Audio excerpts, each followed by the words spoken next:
मन्नाथ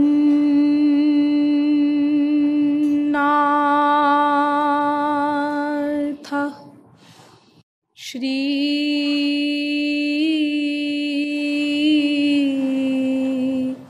जगन्नाथ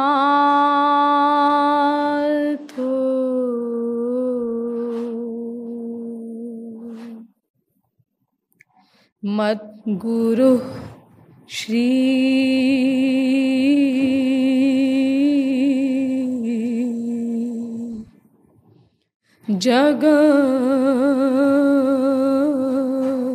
जगद्गुरु मदात्मा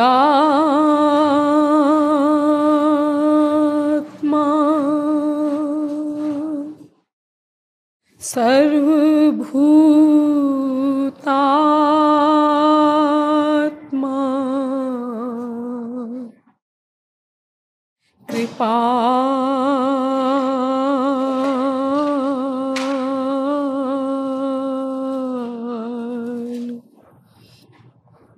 गुरवे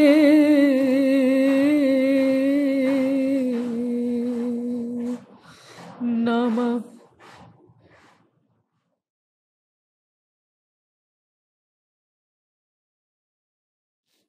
तत्व जिज्ञासु महानुभाव, दैनिक नियमानुसार पहले कुछ देर श्री हरि नाम संकीर्तन कर लीजिए, पश्चात विषय प्रारंभ किया जाएगा। भजो गिरिधर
वृंदावन बिहारी लाल की, श्रीमद् सतगुरु सरकार की।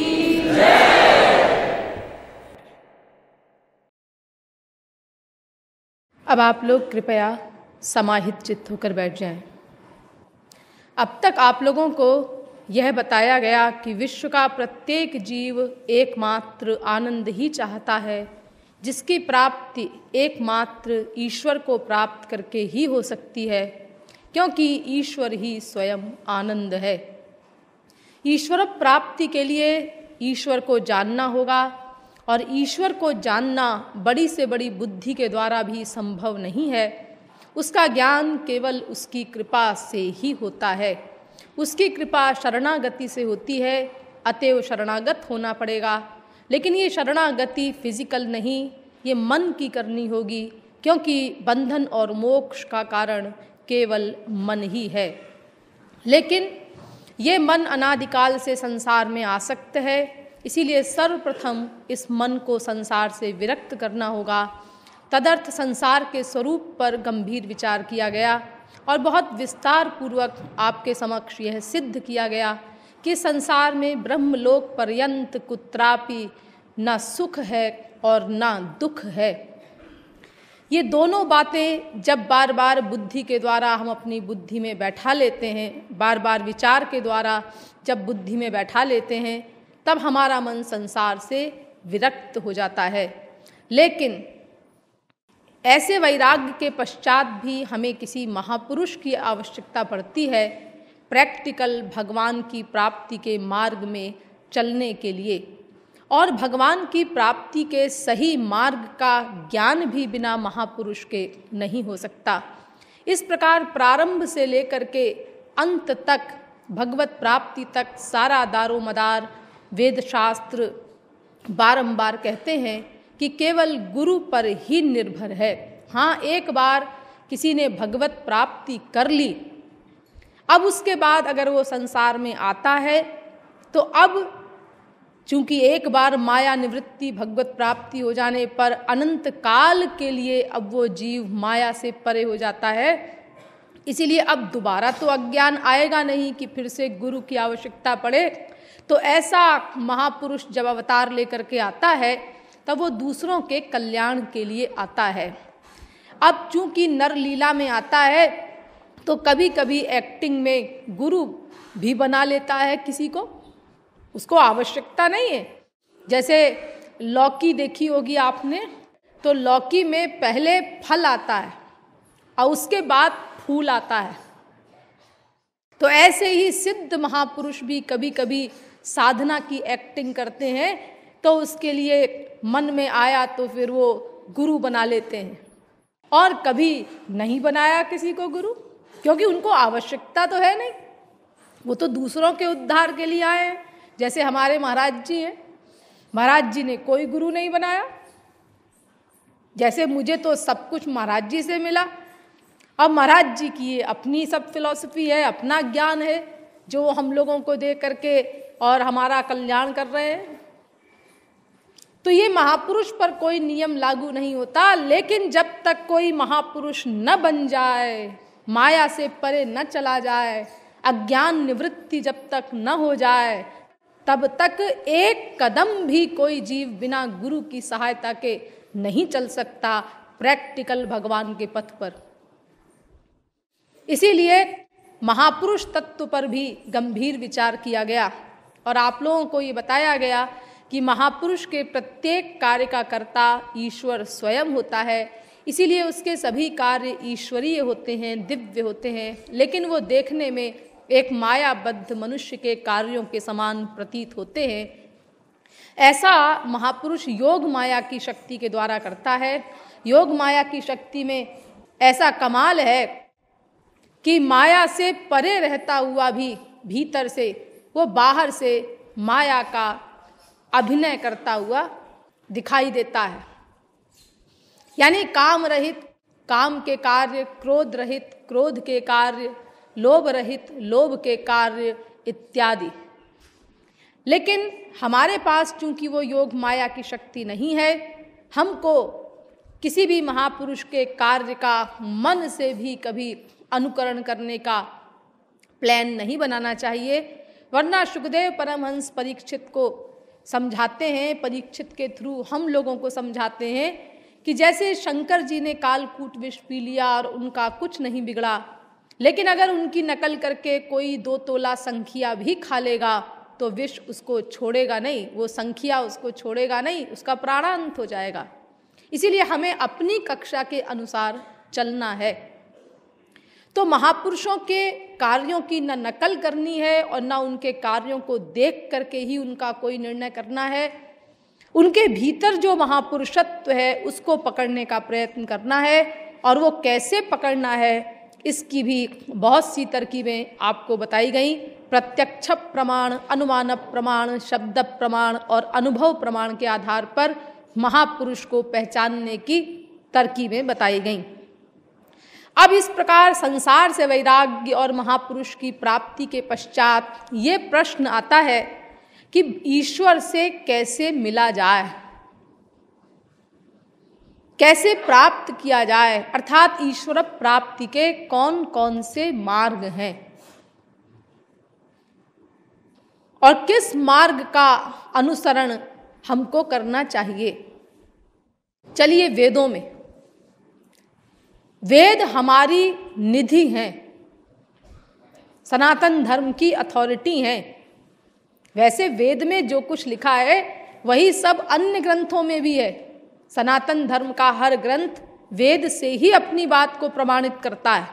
अगर वो वेद के विपरीत है तो सनातन धर्म का ग्रंथ हो ही नहीं सकता। तो यद्यपि सनातन धर्म के हर ग्रंथ में रामायण तक वही सब कुछ लिखा है जो वेद में लिखा है, लेकिन चूंकि वेद अथॉरिटी है इसीलिए सबसे पहले हम वेद को लेते हैं, बाकी फिर बाद में अन्य ग्रंथों से आपको उद्धरण प्रस्तुत किए जाते हैं, प्रमाण प्रस्तुत किए जाते हैं। तो वेद में 3 कांड हैं, यानी 3 मार्गों का निरूपण है। ये वेद में 1,00,000 मंत्र थे। लक्षन्तु चतुरो वेदा लक्षमेकम तु भारतम।